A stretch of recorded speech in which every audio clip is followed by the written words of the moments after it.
జమ్మూ కాశ్మీర్లో తెలుగు జవాన్ మురళీ నాయక్ వీర మరణం పొందారు.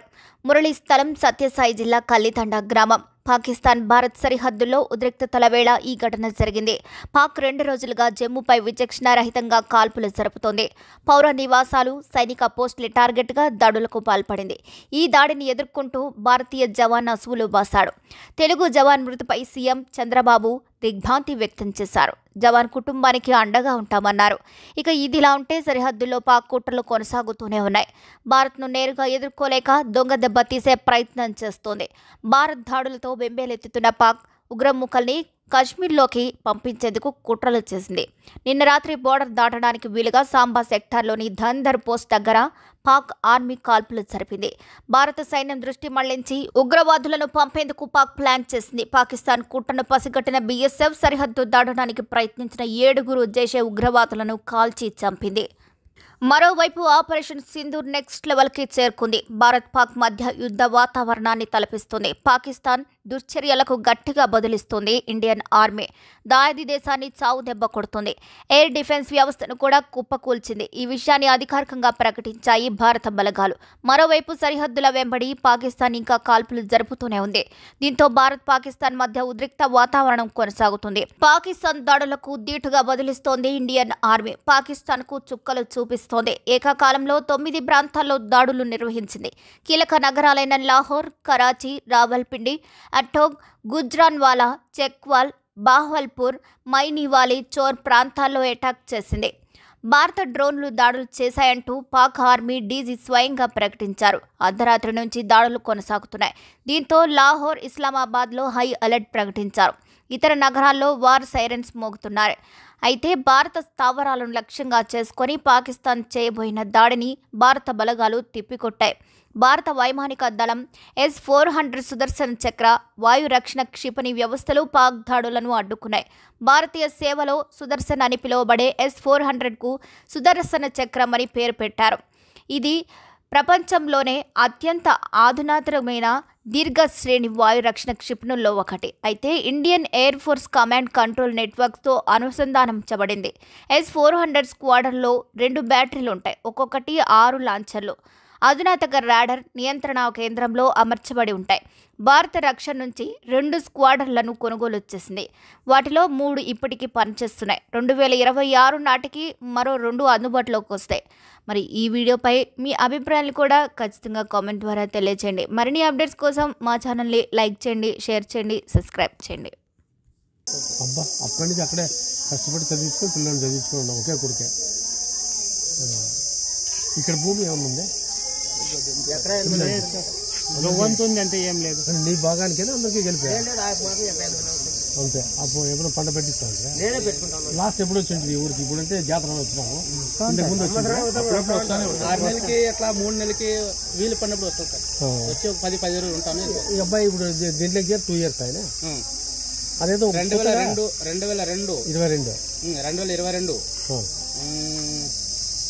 28వ తేదీ పైన పోయాడు సార్. 8వ నెల 8వ తేదీ 2022 నవంబరు 22 నవంబర్ 8వ తేదీ. అతను సర్టిఫికేట్ పోయింది అంతా నా దగ్గర అవునా? చూడాలి కానీ నవంబర్ నెలలోనే పోయిండేది.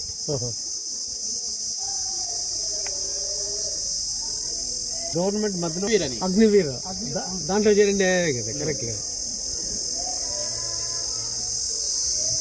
4 years చేస్తే చాలా ఏదో అదేదో అప్పుడు అట్లా తీసుకోలేదు.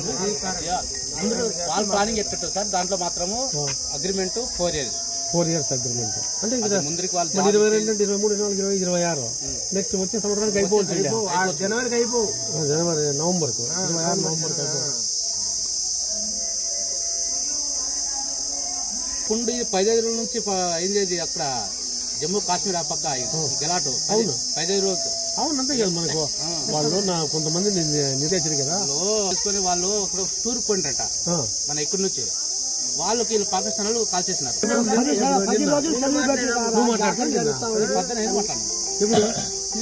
8:30కే పొద్దున్నే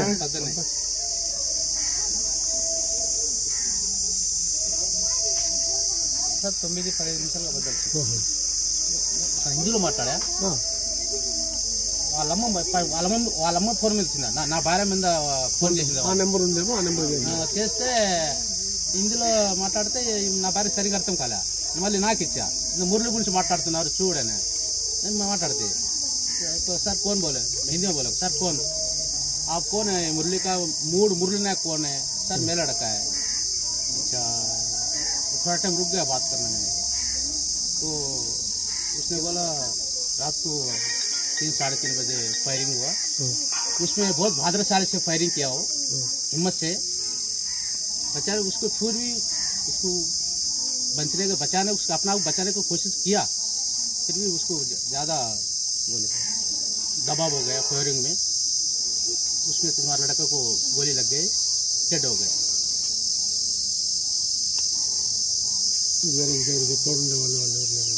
అతను మాత్రం చెప్పేది. మళ్ళీ ఇంకో తెలుగు పిల్లడు మన ఆడ ఉన్నాడు, అతను ఫోన్ చేసిందట.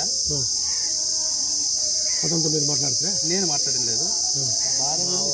ఆ 10 మందిని మురళి ఫైర్ చేసి చంపాడు. 15వ పర్సన్ అటాక్ చేసినాడు. 14 మందిని మురళి అటాక్ చేశాడు.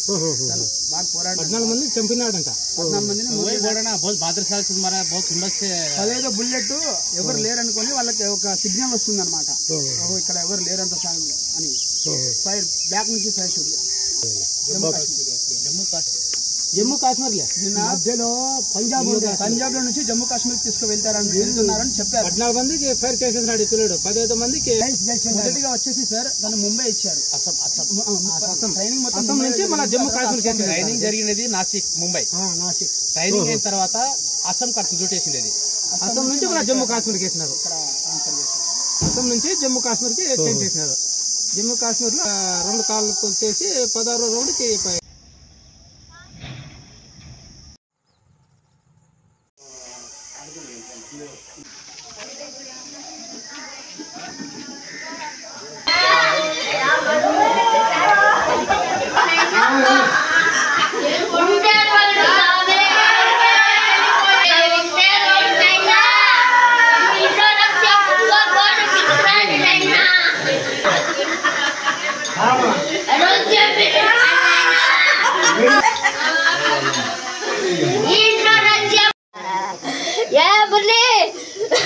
सारे शेर बनाया तो या मुल्लू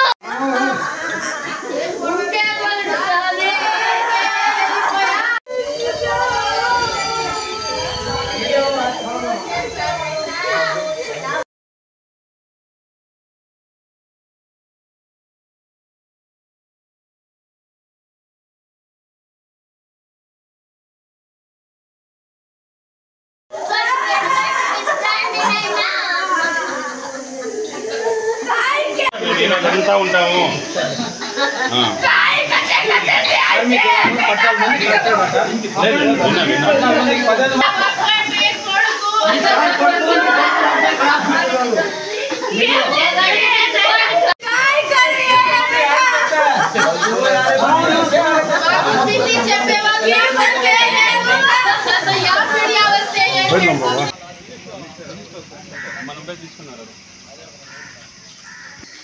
जान बचाने के लिए, मगर बहुत उसका काफ़ी या ज़्यादा उधर का लोग फोर्स ज़्यादा हो गया, इस हिसाब से वो बचने पाया।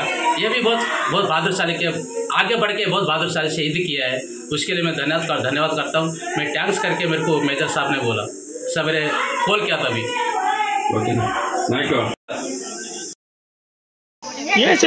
पहले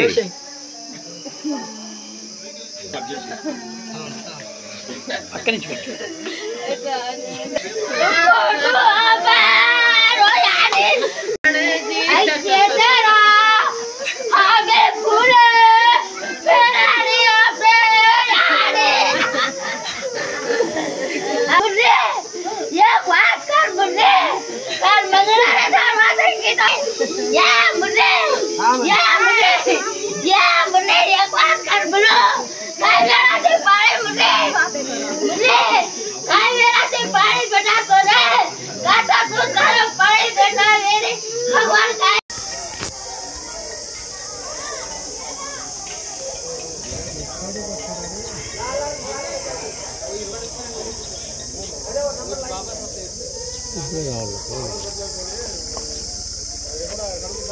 ఇదే బా ನನಗೆ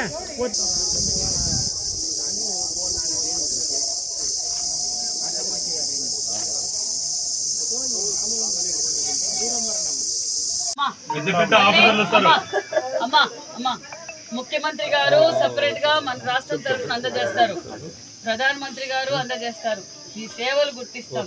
నా వంతుగా కూడా మీకు ఆసరాగా ఉండాలని 5 లక్షల రూపాయలు అందజేస్తున్నా.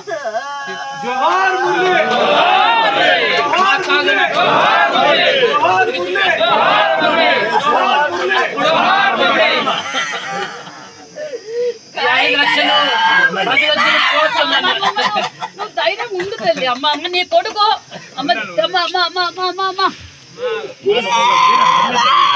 నువ్వు వీర వీర మాతవే, వీర మాతవి నువ్వు, వీర మాతవి నువ్వు.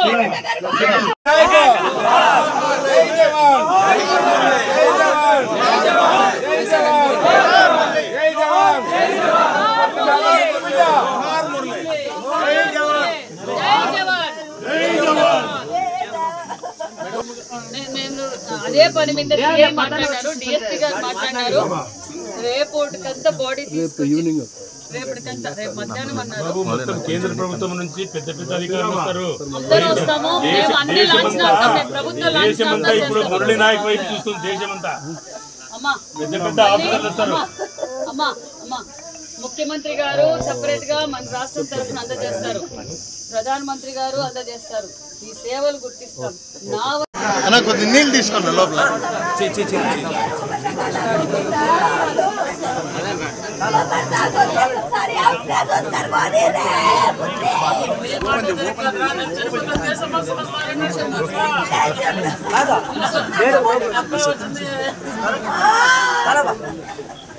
కూర్చోమ్మా కూర్చోమ్మా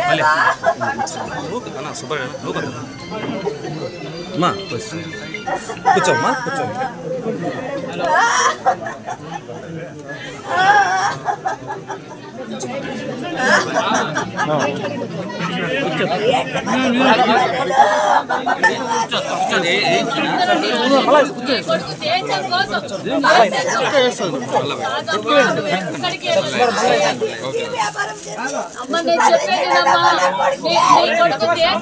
ప్రాణాలు అర్పించినాడు. మేమంతా నీతోనే ఉన్నాం తల్లి. అమ్మా నీకు ఏ కష్టము రాకుండా మేము చూసుకుంటాం. ముఖ్యమంత్రి గారు కూడా ఘన నివాళులకు ఇచ్చి నిజంగా ఎంత త్యాగమో మా బిడ్డదని చెప్పారు.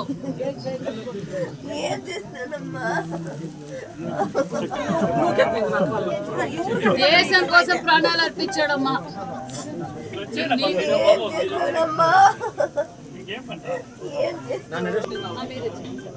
ఒక్కడే అబ్బాయి సార్, ఒక్కడే అబ్బాయి.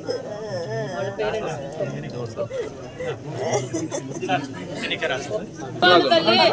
ఈ రోజు ఎంతమంది త్యాగం దేశాని కోసం మేమంతా ఉన్నాం తల్లి. మీకు ఏ లోటు రాకుండా చూసుకుంటాం.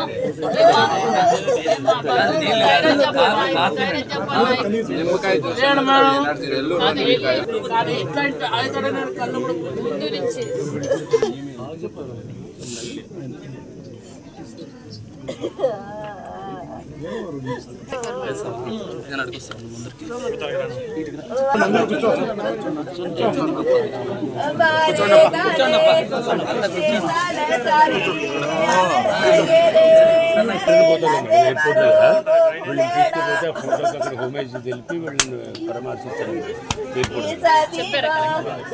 ధైర్యవంతుడమ్మా నీ కొడుకు. మొత్తం భారతదేశమే మేమంతా ఉన్నాము. భారతదేశం దేశమే నీ కొడుకు. జోహార్ అంటున్నారు, జై హింద్ అంటున్నారు. నీ కొడుకుని మొత్తం భారతదేశమే. నీ తల్లిదండ్రులు ఎంత గొప్పవాళ్ళు అని చెప్పి ఈ రోజు పొగుడుతున్నారు నిన్ను. నీకు మేము అండగా ఉంటాం. అండగా ఉన్నారు, ప్రధానమంత్రి గారు అండగా ఉంటాం, మేమంతా అండగా ఉంటాం. బాంబేకి పోతూ చంద్రబాబు నాయుడు గారు ప్రత్యేకంగా ధైర్యంగా ఉండమనమ్మా. వీరు జవాన్ని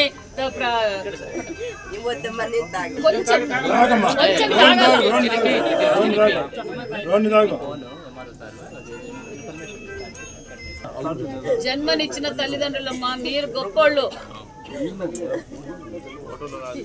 నువ్వు ధైర్యంగా ఉండాలి. ఆమె ఏమైపోతుంది? మేము బతికినా కూడా ఏం సుఖం లేదు సార్, మమ్మల్ని కూడా దేవుడు తీసుకున్నా.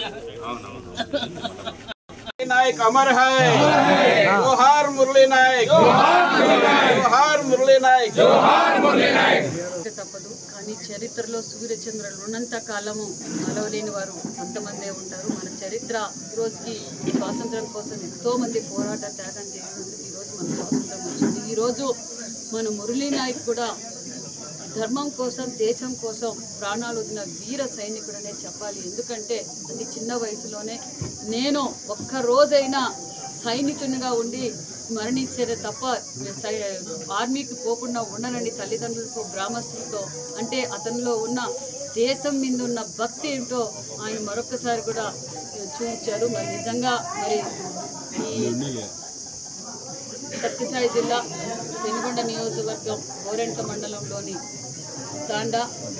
తల్లితాండ శ్రీరాములు నాయక్ జ్యోతిబాయికి ఉన్న ఏకైక సంతానం మురళీ నాయక్. మరి మురళీ నాయక్ వారి బాధ అయితే నిజంగా చెప్పరాని బాధ. కానీ ఒక పక్క వాళ్ళు నిజంగా నా కొడుకు ఈ దేశం కోసం ప్రాణాలు ఇచ్చామన్న ధైర్యంగా కూడా ఉంటున్నారు. అదేవిధంగా ఆ తల్లిదండ్రులకు కూడా నిజంగా మనమందరం రుణపడి ఉండాలని కూడా తెలియజేస్తున్నాం. ఎందుకంటే వారు చేసిన త్యాగం అంతా ఇంకా కాదు. మరి ఇప్పుడు ముఖ్యమంత్రి గారు కూడా మాట్లాడి వాళ్ళ తల్లిదండ్రులు పరామర్శించి వాళ్ళకి వెళ్ళలేలా ఈ కుటుంబానికి ఎప్పుడు అండగా ఉంటామని కూడా తెలియజేస్తూ, అంతేకాకుండా ఇది అందరూ స్ఫూర్తిగా తీసుకోవాలి. ఎందుకంటే దేశం కోసం ఆస్తులు, ప్రాణాలు వదలటానికి మనం అంతా సిద్ధంగా ఉండాలి.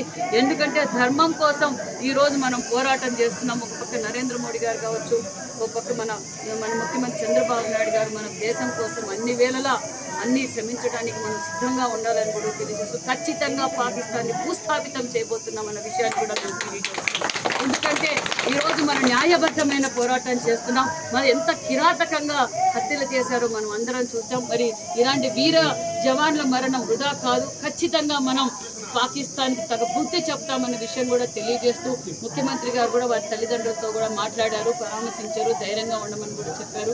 అన్ని విధాల ఆ కుటుంబానికి రాష్ట్రం నుంచి కావాల్సిన సహకారం, కేంద్రం నుంచి రావాల్సిన సహకారం ఖచ్చితంగా ఉంటుంది. మరి ఈరోజు నేను కూడా వారి కుటుంబానికి ఆసరాగా ఉండాలి. ఎందుకంటే వాళ్ళ కుటుంబ పోషణ మొత్తం ఆ అబ్బాయి మీదే ఆధారపడి ఉండేది. మరి అబ్బాయి కుటుంబ పోషణ ఇబ్బంది పడుతుందన్న ఉద్దేశంలో నేను కూడా ఒక 5 లక్షల రూపాయలు చెక్ కూడా అందజేశాను. ఖచ్చితంగా ఎల్లవేళలా ఆ కుటుంబానికి అండగా ఉంటామని కూడా తెలియజేస్తూ, జోహార్ మురళీ, జోహార్ మురళీ. ఆల్రెడీ అధికారులతో కూడా మాట్లాడడం, రేపు మధ్యాహ్నానికంతా బెంగళూరుకు వస్తుంది. బెంగళూరు నుంచి ఇక్కడ తీసుకొచ్చి ఘనంగా నివారణ అర్పిస్తాం. అదే మురళీ నాయక్ మా అక్క కొడుకు, నా మేనల్లుడు. తనకి చిన్నప్పటి నుంచి చదువు ఫస్ట్ స్టాండర్డ్ నుంచి ఆర్మీ ఉద్యోగం వచ్చేంత వరకు మేము బాగా సహకరించాము. ముందుగా నా ముందు నిలబడినటువంటి TV9 సంస్థకు, ఎన్టీవీ సంస్థకు, అలాగే TV5 మీ అందరికీ నా హృదయపూర్వక నమస్కారం తెలియజేసుకుంటున్నాను. తను జమ్మూ కాశ్మీర్ బార్డర్లో ఉద్యోగం చేస్తున్నాడు. తనకు మొదటిగా ఉద్యోగం వచ్చినప్పుడు నాసిక్లో తను ట్రైనింగ్ తీసుకున్నాడు 6 months. నాసిక్లో ట్రైనింగ్ అయిన తర్వాత అస్సాంకి జాబ్ పోస్టింగ్ ఇచ్చారనమాట. అస్సాంలో 1 year జాబ్ చేశాడు. ఆ అస్సాంలో 1 year జాబ్ చేసిన తర్వాత మళ్ళా పంజాబ్కి ట్రాన్స్ఫర్ చేశారనమాట. పంజాబ్లో జాబ్ చేస్తూ మొన్న అంటే 2 days బ్యాక్ జమ్మూ కాశ్మీర్ బార్డర్కి అక్కడ వెళ్ళాలి అని తను మాకు ఫోన్ చేసి చెప్పాడు. నిన్న కూడా మాతో బాగానే మాట్లాడాడు. తను ఒకటే, ఈ ఉద్యోగం వద్దురా అన్న కూడా తను ఒక్కటే మాట అన్నాడు, చస్తే నేను దేశం కోసం చేస్తాను, నేను చచ్చిపోయినప్పుడు నా బాడీ మీద భారతదేశపు జెండా కప్పాలి అని ఫస్ట్ నుంచే తను ఈ మాట వాళ్ళ అమ్మ నాన్నకు చెప్పాడు. వాళ్ళ అమ్మ వాళ్ళ నాన్న ఎంత ఫోకస్ చేసినా ఈ ఉద్యోగం వద్దురా, మనకి ఏదో కూలీ నాలి చేసుకొని బతుకుందాము అని అన్నారు. మా అక్క మా మావ ఒక చిన్న బీద ఫ్యామిలీ సార్. వాళ్ళు కూలీ నాలి చేసుకునే వాళ్ళు. అలాంటి కొడుకు ఒక ఉద్యోగంలో వెళ్ళి వాళ్ళని బాగా చూసుకునే వాళ్ళు ఒక కొడుకు ఉద్యోగంలో ఉండి వాళ్ళను చూస్తూ సాక్కునేవాడు. అలాగే తను దేశం కోసం పోరాడి చనిపోయినందుకు చాలా సంతోషంగా, ఆనందంగా ఉంది. కానీ ఒక చిన్న విషయము, తను ఎప్పుడు మేము మర్చిపోలేము. తను మా హృదయాల్లో ఎప్పటికీ ఉంటాడు. ఈ భారతదేశంలో ఉన్న ప్రతి ఒక్క పౌరులకి నేను చెప్తున్నాను, పాకిస్తాన్లో ఉండే ఉగ్రవాదులకి, లోఫర్ నా కొడుకులకి, నా కొడుకులకి కూడా వదులుకోకుండా వీలైతే మోదీ సార్ గారికి రిక్వెస్ట్ చేస్తున్నాను, వీలైతే మోదీ సార్కి రిక్వెస్ట్ చేస్తున్నాను, 2 రోజుల్లోనే ఆ పాకిస్తాన్ మొత్తం సర్వనాశనం అయిపోవాలని నేను కోరుకుంటున్నాను. జై హింద్, జై భారత్. నాకుండే 2 కొడుకులకి కూడా ఆర్మీలోనే పంపిస్తాను. ఆ దేశం కోసమే పోరాడతాం, దేశంతోనే ఉంటాము. పాకిస్తాన్ నా కొడుకులకి తరిమి కొట్టాలి, నా కొడుకులకి సర్వనాశనం చేయాలి. మోదీ సార్ గారికి రిక్వెస్ట్ చేస్తున్నాను.